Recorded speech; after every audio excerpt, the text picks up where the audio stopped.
व्यासपीठावरती असणारे महाराज श्रीमंत शिवमहाराजजी, आपल्याला पहिल्यांदा वंदन. आणि सगळी विचारवंत मंडळी इथे आहेत, राजकीय मंडळी आहेत, शासकीय मंडळी आहेत, पोलीस ऑफिसर चक्क गणवेश काय काय बोलत आहे. तर अशा पद्धतीने हा जो आपण केला त्याबद्दल पहिल्यांदा, त्यानंतर सगळ्या कोल्हापूरवासियांचे मी आभार मानतो मनापासून. नेहमी सन्मान घेतला की मला का दिला, मी काही डिझर्विंग नाही वगैरे असं नेहमी म्हणतो. मला त्यांच्या मनापासून वाटतं. अनेक पुरस्कार मिळतात आणि यादी वाचली आमच्या चव्हाण मॅडमनं, पण हा जो पुरस्कार आहे खरंच वेगळा पुरस्कार आहे. इतका उमदा विचार, समाज, माणूस आणि एक समजून घेणारा मोठ्या मनाचा एक राजा, अशी ही गुंफण आहे. आणि जेव्हा मी सगळं आठवतो, शाहू महाराजांचं, राजश्री शाहू महाराजांचं सगळं आयुष्य,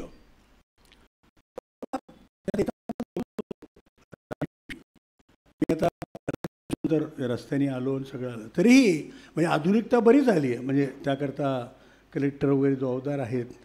पण मी तुम्हाला सांगू, किती जरी झालं आणि मी कोल्हापुरात जन्मलो वाढलो असं नाही, तरीही तुम्हाला मी सांगतो, इथला कुठलाही माणूस शाहू महाराजांचं जे काही देणं आहे कोल्हापूरला, तो विसरू शकत नाही.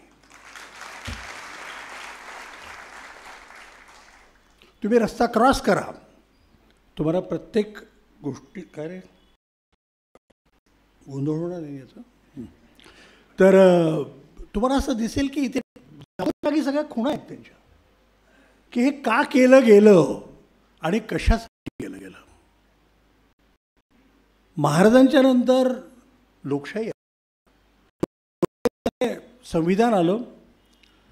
संविधान करत असताना डॉक्टर आंबेडकरांनी या देशाला भरपूर काहीतरी असं दिलं आहे. विचार स्वातंत्र्य, लेखन स्वातंत्र्य, आचार स्वातंत्र्य, सगळं ते दिलं. आणि आपण जरी अमोल आता बोलले, पण ते संविधानाचा सगळा आपण जर आराखडा पाहिला असं लक्षात येतं की शाहू महाराजांचे विचार किती आहेत त्याच्यामध्ये. मुख्य म्हणजे समता हा विचार संविधानामधला आलेला, पण तो विचार हा बाबासाहेबांनी दिलेला, हा शाहू महाराजांचा फार मोठा भाग आहे. फरक काय आहे? फरक असा आहे की लोकशाहीमधून निवडून आलेले राज्यकर्ते, अधिकारी वर्ग, जनता, असं एक नातं आहे. पण लोकशाही नसतानाही लोकशाहीपेक्षाही पुढची मूल्य, जी सामाजिक मूल्य आहेत, मानवी मूल्य आहेत, ते जपणारा राजा या शहरात होऊन गेला. काय नाही म्हणजे आता जयसिंगरावांनी केवढं चरित्र सुरेख दिलं त्यांनी, आणि सगळं म्हटलं आहे, राजाने काय नाही दिलं, सगळं दिलं आहे. मला असं वाटतं की त्या काळी 100-150 वर्षापूर्वी इथे होती, केवढे भाग्यवान होती माणसं, केवढी भाग्यवान. आणि याच्या कोणा रस्ते दिसतात.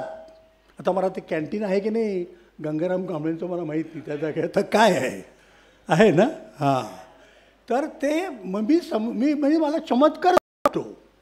आता काही मंडळी आमची आलेली आहेत, ते माहिती आहे की नाही मला माहीत नाही, पण या दलित माणसाचा हातचा कोणी चहा घेत नाही हे म्हटल्यानंतर स्वतः महाराजांनी आपली बग्गी रथ घेऊन त्या ठिकाणी त्यांना गंगाराम कांबळेला ते कॅन्टीन त्यांनी करून दिलं. आता काय राज्य आम्ही असं करून दिलेलं आहे, या असं असतं नाही, तुम्हाला नाही म्हणत मी,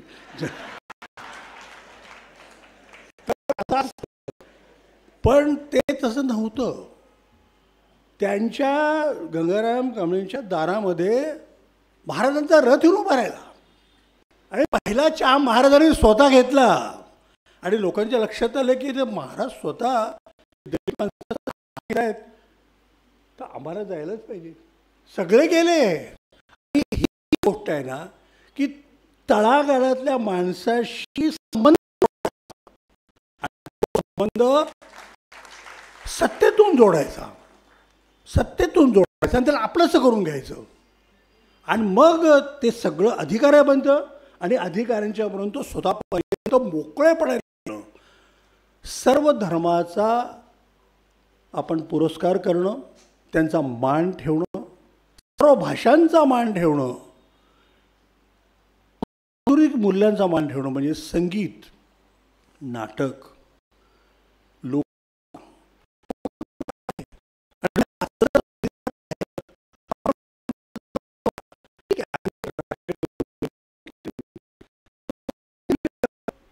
विसरली नाही आहेत कोणी. ही मूल्य कायम जपली गेली. आणि महाराष्ट्रात जे असं आहे की ज्या ठिकाणी लोकप्रकाराला आपण तेवढंच महत्त्व देतो जेवढं नागरी साहित्याला देतो. असं फार मोठं कार्य महाराजांच्या हातून गेलेलं आहे. त्यातला सगळ्यात महत्त्वाचा कायदा जो म्हणजे मी त्याच्या शताब्दीकरता मी आरक्षणाचा कायदा आहे. भारतामध्ये कोणाच्याही डोक्यात आलेलं नव्हतं, फक्त महाराजांच्या डोक्यात आलं, शाहू महाराजांच्या. आणि ते किती आरक्षण असावं याच्यावर केवळ वाद घालत आहेत समाजकार्य करते. पण महाराजांनी सगळं 50% आरक्षण, दुसरा विचार नाही आहे. 50% आरक्षण. विरोध झाला पण हा तरी ते म्हणाले नाही दिला पाहिजे. असं नव्हे, पददलित वर्गातल्या मागासलेल्या वर्गातल्या स्त्रियांच्या करता महाराजांनी वसतिगृह त्या काळात काढलेली आहे. चेष्टा नाही आहे. आणि वसतिगृह करत असताना दिल्ली सरदारगृह त्यांच्या मूल होतं. ते बोलताना म्हणाले की हे परदेशी जे इंग्लंडमध्ये इतर ठिकाणी जे होतं त्यामुळे करा तुम्ही, हे लक्षात घ्या. त्यांचं शिक्षण परदेशात झालेलं त्याचा सर्वार्थाने उपयोग त्यांनी केला. इंग्रज इथे असताना इंग्रज जे काही भले या देशासाठी करतात ते करून घ्या, असं एक अतिशय स्वार्थी विचार मला वाटतं शाहू महाराजांनी ठेवला. त्यानं करू दे. रेल्वे गाडी इथं आलेली आहे. रेल्वे गाडी जी आली आहे ते काय नाही त्यांनी मागितलं, सगळं दिलं. आरोग्याकरता, कुष्ठरोगांच्या करता, क्षयरोगाकरता, बालविवाह करता. मला कार्यकर्ते तर परवा भेटले ते असं अजूनही कोल्हापुरात सुद्धा बालविवाह होतात. आणि ते कलेक्टर साहेबांच्या कानी घालतात नाही तुम्ही थांबवतो असंही त्यांनी तुम्हाला कॉम्प्लिमेंट दिलं आहे. हे आता कोल्हापूरसारख्या विचार आणि निरीक्षणपणे होत असेल भारतात ज्या समाजापर्यंत आपण गेलोच नाही असे किती लोक ज्यांना ही मुलगी वयात आली हेच झालं. ज्या दौंडमध्ये मी प्रॅक्टिस केली आहे त्या ठिकाणी की शाळा बंद करणारे पालक. अरे म्हटलं कशा नाही म्हणे मुलगी शहाणी झाली आता नको शाळेत पाठवायला. लोकांच्या नजरा फार वाईट असतात. एक बाप म्हणून मी समजू शकतो लोकांच्या नजरा वाईट असतात. शिक्षणापासून करणारे अजूनही पालक जर आपल्याकडे असतील तुम्ही कल्पना करा शाहू महाराजांच्या पुढे केवढा त्रास होता. बालविवाह त्यांनी थांबवले, स्त्रियांचे हक्क त्यांनी दिलेले, आरोग्याकरता केवढं त्यांनी केलेलं. आज आरोग्यमंत्रीच आपल्यात बसलेत. आरोग्य केवढे म्हणजे हॉस्पिटल आणलं, वारलेस हॉस्पिटलसारखं एक मोठं. आणि केवळ ते नाही, आता आपल्यापैकी अनेकांना माहिती असेल डॉक्टर वॉनलेस जेव्हा वारले ही लॉस्ट हिज वाईफ, बायको त्याची दगावली.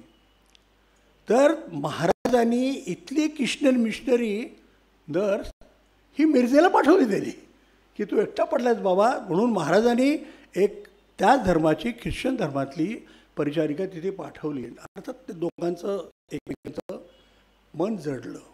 पण अमेरिकन मिशनला विरोध होता की असं लग्न कसं करायचं.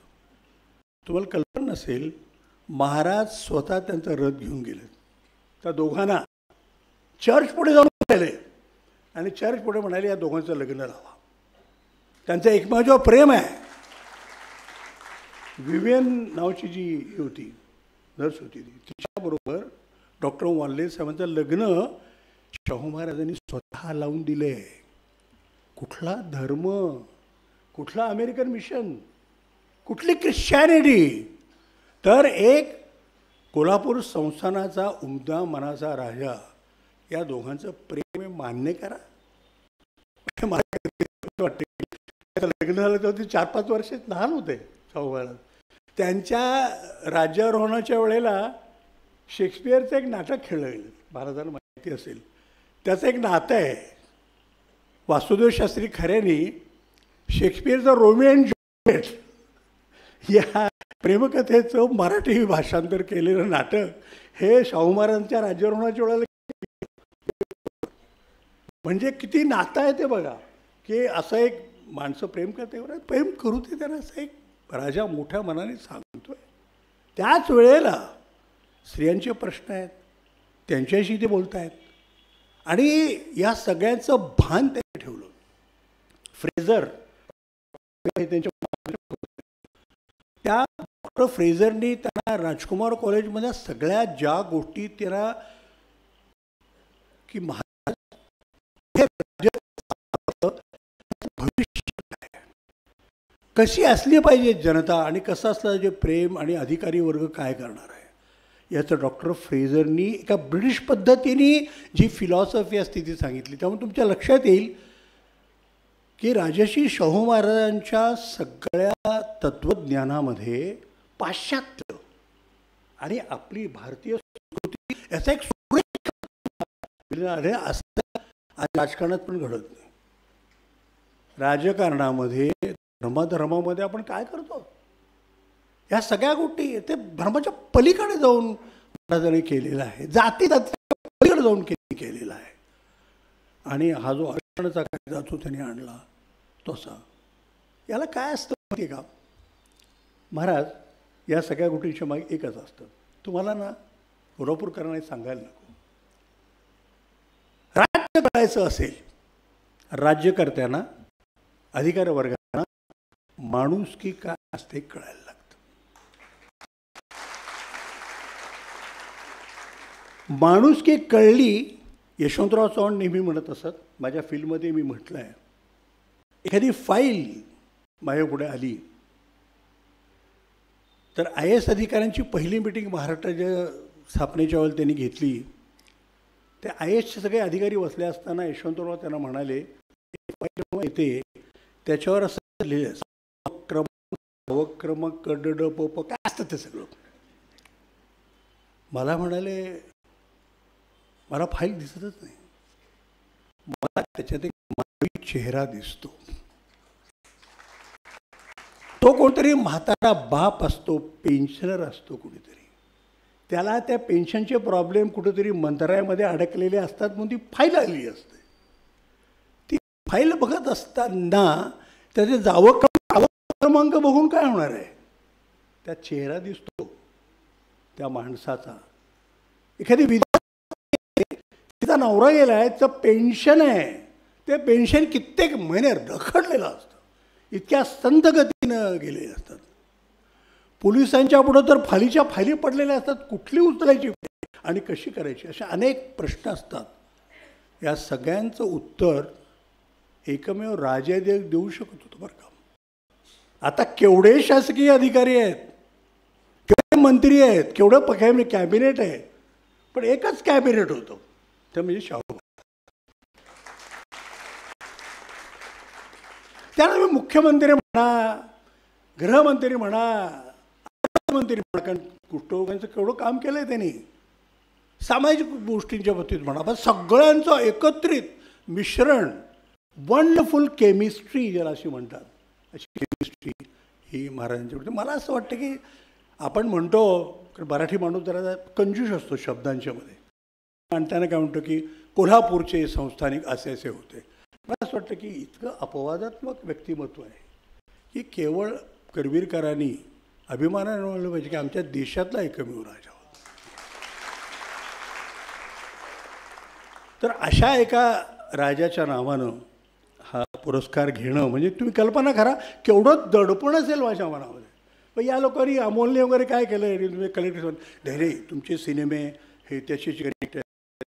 कौसाळकर पण आत्ता सांगत होते मनापासून वगैरे, सिनेमात आणणं सांगणं हे बरोबर आहे. व्यवहारात आणणं हा अवघड आहे. विदूषक म्हणायला सोपं आहे, सिनेमा करायला सोपं आहेत, लावणं आहेत, एंटरटेनमेंट आहे, पण त्या विदूषकाची व्यथा ही फार त्रासदायक आहे. आणि तो त्याची लोकप्रियता त्यातला मुख्यमंत्री हा राजकारणात वापरतो, त्यापेक्षा दैवदुर्वाचं त्या सिनेमात आहे.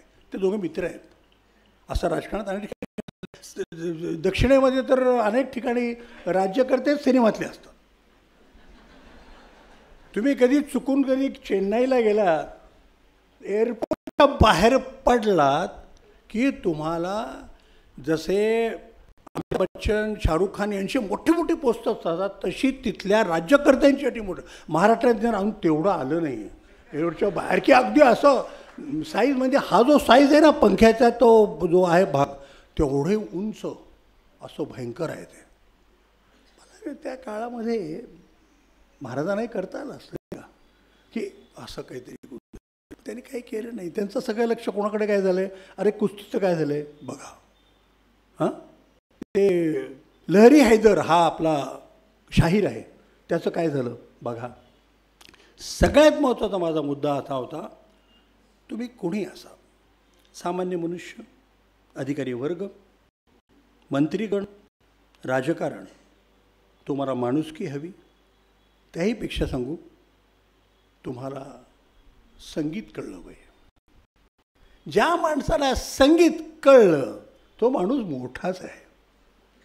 आणि एक लक्षात घ्या, शाहू महाराजांनी कुणाला बोलवलं, त्यांनी चक्क अल्लादिया खाना बोलवलं. घराणं जयपूर अंतरोली घराणं, तिकडचं. पण त्यामुळे तो इथे यायला पाहिजे, तो इथे यायला पाहिजे म्हणून त्यांनी अल्लादिया खान इथे बोलवलं. म्हणजे त्यांची जी शिष्य आहेत अल्लादिया खानचे, जयपूर घराण्याचे, ते अगदी मुगोबाई कुर्डीकरपासून केशरबाई केरकर, अगदी किशोरी आमोणकरपर्यंत आहेत. तुम्हाला कल्पना, तुम्ही कोल्हापूरच्या लोकांनी काय काय दिलं आहे, तुम्ही कल्पना घ्यायची काही. जयपूर घराणे काय दिलं आहे याची तुम्हाला कोणी कल्पना नाही. आणि हे सगळं शाहू महाराजांनी दिलं आहे. बालगंधर्व, केशवराव भोसले, गोविंदराव टेंबे, नाव घ्या तुम्ही नाटकातलं, ही सगळी मंडळी जी पुढं मोठी झाली, ती सगळी मंडळी ही सगळ्या या कोल्हापूरच्या संस्थानातल्या कलाप्रेमामुळं, संगीत प्रेमामुळं, नाटकाच्या प्रेमामुळे जे काही घडलं आहे ते सगळं त्यांनी ते केलं आहे. आणि त्यामुळं उपकृत व्हायला पाहिजे. एका राजाला बालविवाह, एका राजाला कुष्ठरोग कळतो, राजाला, एका राजाला फासेपारदी हे राजकारणात पोलीस मंडळी वापरतात, चांगलं मिळतं असं म्हणून फासेपारद्यांना ठोकतात. अशा फासेपारद्यांना संस्थानामध्ये त्यांनी कामी लावलं. अरे नको चोऱ्या करू बाबा, कशाला तू असं करतोस. पण कल्पना करा, साध्या माणसासाठी करणं, दलित माणसासाठी करणं आणि गुन्हेगार माणसासाठी पण करणं, आणि त्याला रिफॉर्म करण्याचं गुप्ता साहेब. पॉईंट असा आहे की क्राईम होतात, कुठे होत नाहीत crime. Point is how you reform them, that's point. आणि हा वाटतो की राजाचा फार भाग होता. फार बोलतोय मी, बोलायला अनेक भाग असतात. जयसिंगरावांची परवानगी घेऊन मी काही गोष्टी सांगतोय थोडंसं.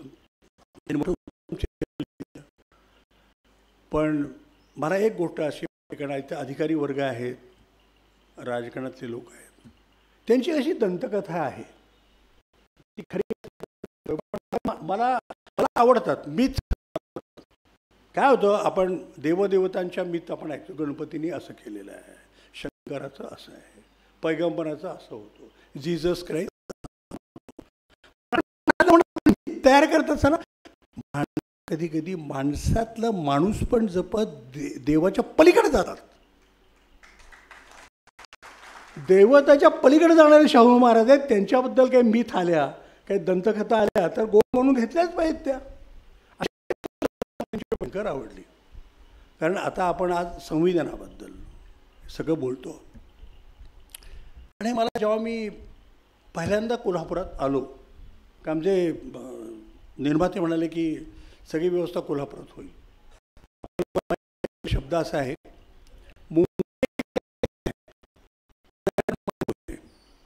पण मला कोल्हापूर स्कूल. कोल्हापूर स्कूल नावाचं एक सिनेमातलं एक चक्क स्कूल आहे. ते आत्ता पुढे जपलं नाही लोकांनी पुढे, पण हे स्कूल आहे, फिल्म स्कूल आहे, ज्याच्यामध्ये शांताराम बापू आहेत, भालजी पेंढारकर आहेत, नंतर आहेत, दिलीप पाटील आहेत, अनंत माने आहेत, अरुण सरनाईक, चंद्रकांत सूर्यकांत, सुलोचनाबाई, केवढी नावं, सगळी मंडळी एवढी सगळी आहेत. हे सगळं आमच्या कोल्हापूर स्कूलमध्ये सुरू झालं. आमचा आपण कोल्हापूर जय आपल्या आहे, त्यामुळे माझा पहिला सिनेमा हा मला कोल्हापुरात झाला. असं एक साध्या माणसाचं एक आपलं कसं लक्षात, मी मुहूर्त झाला आणि आय वॉज व्हेरी लकी. चक्क दीदी इथे होत्या कोल्हापुरात. I was very lucky. मी निमंत्रण द्यायला भाजी पेंढारकरांच्याकडे गेलो की उद्या माझ्या सिनेमाचा मुहूर्त आहे. मला कळेना लता तर चक्क स्वच्छ साडीमध्ये एक दिव्य व्यक्तिमत्व उभं राहिलं, त्याचं नाव लता मंगेशकर. त्या आल्या होत्या काही दिवसाकडे. अगं म्हणजे अगं लता, या जब्बार हा नवीन दिग्दर्शक आहे, सिनेमाचा मुहूर्त आहे, उद्या जाऊया आपण. या कोल्हापुरामध्ये माझ्या सिनेमाचा मुहूर्त झाला तेव्हा फटमार चंद्रकांत मांडे गेले, भालजी पेंढारकरांनी आणि कॅमेरा लता मंगेशकरांनी चालू केलेला आहे. सख्या झाला. पहिल्यांदा मान्य केलं की गाणं तुझ्यासाठी मी गाईन. असं कोल्हापूरचं माझ्या आयुष्यामध्ये एक महत्त्व आहे. तसं एक होता विदूषक हा सिनेमा मी इथे केला. आणि महाराजांनी मला जी मोठी मदत केलेली आहे ती आंबेडकर सिनेमाच्या वेळेला आहे. त्यांच्या आमच्या गाठीबिटी पडल्या. आंबेडकर शाहू महाराज परदेशी पाठवण्याचं केवढं भाग्य आहे आंबेडकरांना मिळालेलं. त्यामुळं परिषदेसाठी आंबेडकर स्वतः शाहू महाराजांचे शेजारी आहेत एका परिषदेमध्ये, स्वतः इथे आले आहेत. आणि म्हणून मी कोल्हापुरात आंबेडकर या फिल्मचं शूटिंग केलं आहे. ज्या मामुटीला तुम्ही आंबेडकर मानता त्यांनी शूटिंग केलं आहे. बग्गी होती त्यावेळी, ज्या बग्गीमधून मारली तीच बग्गी त्या सिनेमात वापरली गेलेली आहे. असा कोल्हापुराशी एक भावनिक नातं आहे. कोल्हापूरसाठी आणखीन खूप काही करायच्या डोक्यात आहेत कल्पना. केव्हा तरी येत्या काळामध्ये कळेल ते करीन मी. पण हे कोल्हापूर जे होतं ते अत्यंत महत्त्वाचं होतं. त्यात एक छोटा धागा सांगतो आणि मी पुढे वळतो. माझ्या मनाने काही शॉट घेतले. ट्रॉली असते, तो ट्रॉली हाकणारा अर्ध्या चड्डीतला एक महत्त्वाचा, त्याचं नाव तो म्हादबा. तो म्हादबा इतक्या अप्रतिम पद्धतीने तो ट्रॉली चालवायचा की तो कॅमेरा इतका यत्किंचित हलायचा नाही आहे. तो कॅमेरा किंवा डॉक्टरांच्यावर असे इतका स्मूथ गेलाय, तुम्हाला आठवत असेल तर. ते सगळं झाल्यानंतर झाली, जेवण झालं आणि महात्मा म्हटलं आता तू पण जेव आता बाबा. तो म्हणला मी जेवतो, पण तुला एक गोष्ट सांगतो डॉक्टर. मला अरेच म्हणायला लागलं. खास कोल्हापूरचा माणूस, कोल्हापूरला आवडतं. काय रे, अरे काय रे म्हणण्यात गंमत आहे. किंवा त्याचं पुढचा गेला गेला की रे हे जे कोल्हापूरला हो की केलं की आम्ही. अरे हो असंच आहे, त्या खूप मोठं आहे कोल्हापुरात. अनेक लोकांना ते बरेच लोक तुम्हाला सांगतात कोल्हापुरात गेलं की पत्ता विचारू नका कोणाला. पत्ता सांगणारा माणूस म्हणून सांगतो कोण पाहिजे. मग तिकडे त्या देवळाकडे तिकडे वळा, मग डावीकडे जावा, मग तिकडे ते करा. असं करत तो आलेला पाहुणा मुंबईकडचा असता तो मेलाच खाला. आला तो ते घर सापडेपर्यंत 1.5 तास. तो जेवण झाल्यावर महाराज चक्क महाराज पान घेतलं, चुना लावला, कात लावून मला पान दिलं. मी पान खात नव्हतो. म्हटलं मी महात्मा मी पान खात नाही. चुकीचं बोलत आहे डॉक्टर. आता जयप्रभा स्टुडिओ चालू आहे. हा मनुष्य 50 वर्षाचा मला पान देतोय. आता मी आता डॉक्टर आहे, पण आता मी काय करू. तुम्हाला मी सुपारी कातरून दिली आहे ना, तुम्हाला एक खडा नाही टाकलेला, बारीक करून तुम्हाला सुपारी दिलेली आहे, हे लागणार नाही. पुढं काय म्हणावं त्यांनी महाराज? ते असं म्हणाले की डॉक्टर तू आत्ता जे काही केलं ना अर्धा दिवस शूटिंग, आमच्याकडचे लोक असा विचार करत नाहीत, जरा वेगळ्या विचाराचे आहेत, तू जरा वेगळ्या विचाराने करतोय हे सोडू नको. बघा कोल्हापूरचा माणूस असून मला सांगतोय तू जे सांगतोय ते नव्या पद्धतीचं सांगतोय, असंच शूटिंग कर तू, इथल्या कोणाचं ऐकू नकोस, तुझ्या मनाप्रमाणे सिनेमा कर.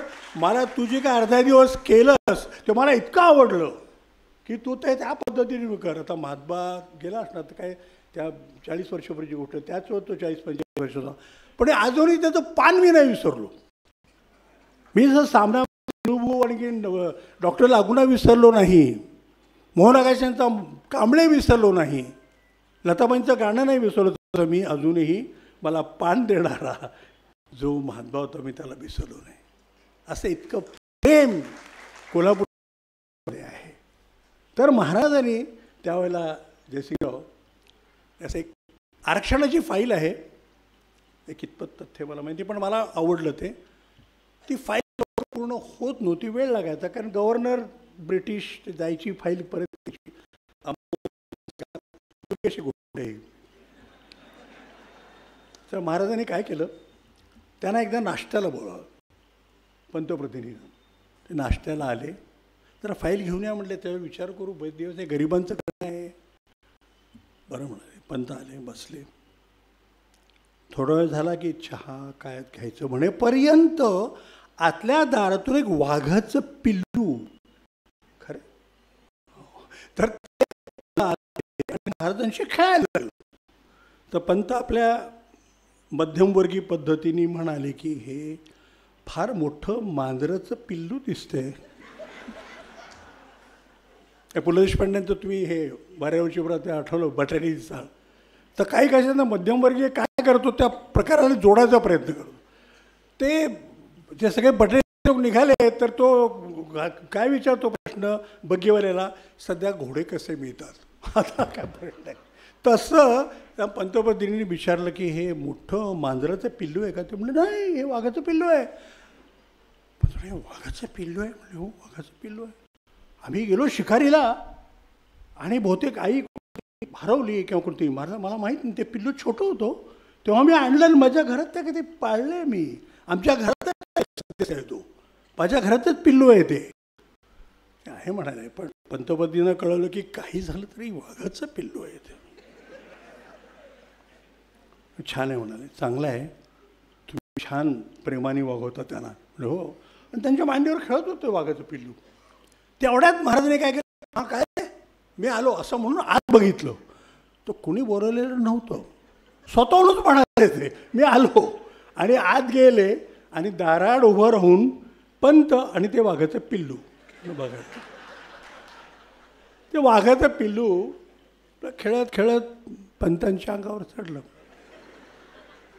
चाटते तेव्हा असं नाही नाही रे बाळा, असं नको, अरे असं नको रे, असं करते. त्याच्याशी काहीतरी खिलवाड करत होते, असं करत झाले.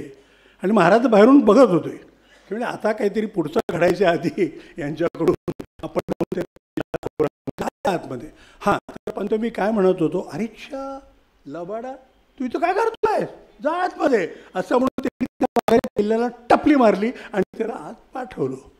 आणि पंतप्रधान म्हणाले की आपण त्या आरक्षणाच्या फाईलबद्दल बोलत होतो. घामे घूम झालेले पंतप्रतिनिधी, वाघाचं पिल्लू गेलं होतं ते बघितलं त्यांनी, गेलं ते. आणि महाराजांना म्हणाले फाईलवर झाली महाराज.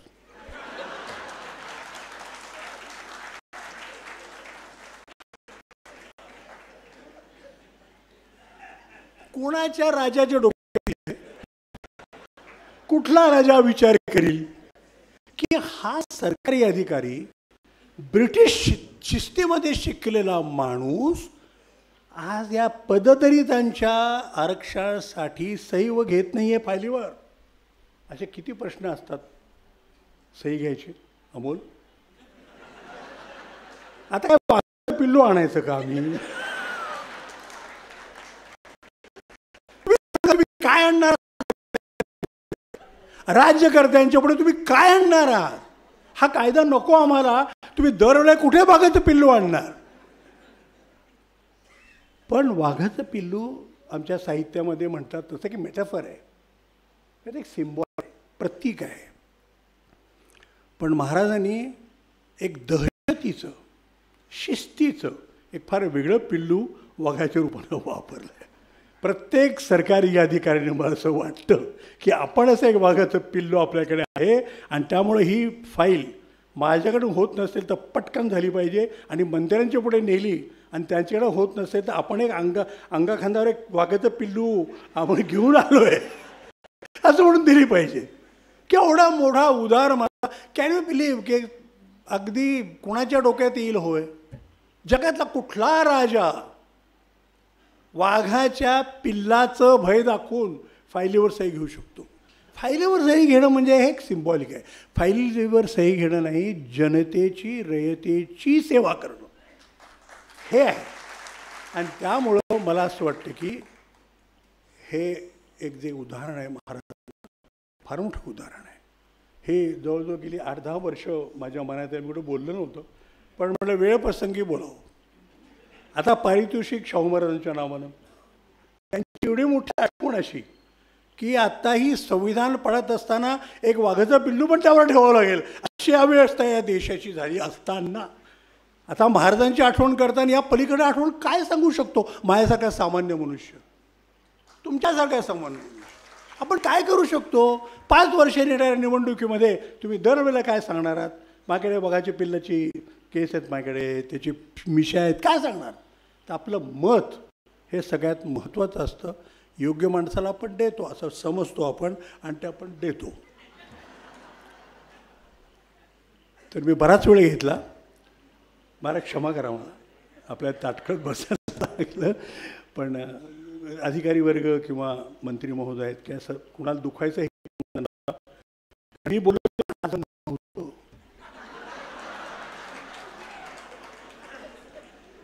माझं काही बोललो का मी फक्त अप्लाय केलं. कुठेतरी 100-150 वर्षापूर्वी शाहू महाराज आमचे लाडके नेते संस्थानिक काही विचार मांडायचा मी प्रयत्न केला. तर की या मालिकेमध्ये या सिनेमामध्ये मांडलेले विचार हे त्यांचे आहेत. तसं आज मला अभिमानाने सांगत होतं मी मांडलेले विचार माझे नाहीत.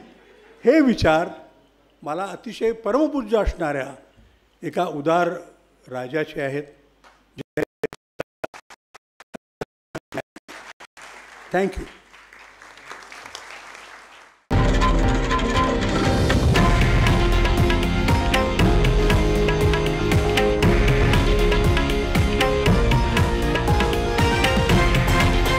हे आहे देशातील नंबर 1 न्यूज नेटवर्क आणि आपण पाहत आहात TV9 मराठी, एकमेव.